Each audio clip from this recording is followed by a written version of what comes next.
Open the Citrix Workspace app on your device.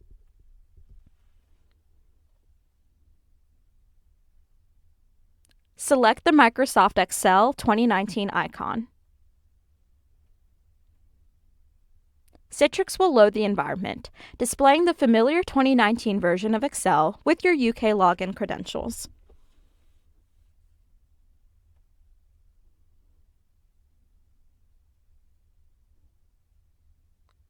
Create a blank document as you would in a normal Excel session and type something into it.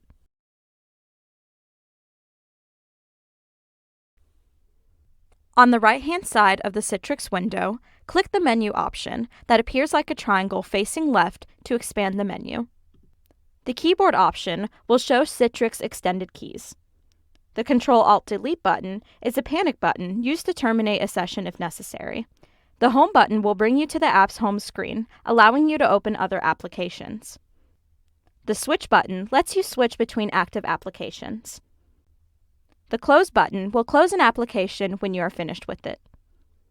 To access extended keys, click the Keyboard button. In previous steps, you should have added F4 to Citrix extended keys.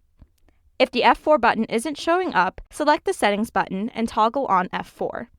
When you're ready to save a file, go to File as you normally would. Select Save As. Click Browse. Select this PC to show its drop-down menu. Select OneDrive for Business.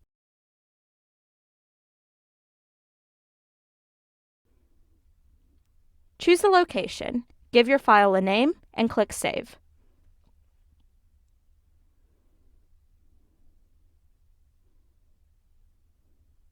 Wait for the file to upload to OneDrive before closing the session. There might be a slight delay between Citrix sending the file to OneDrive and closing the session prematurely could result in lost work.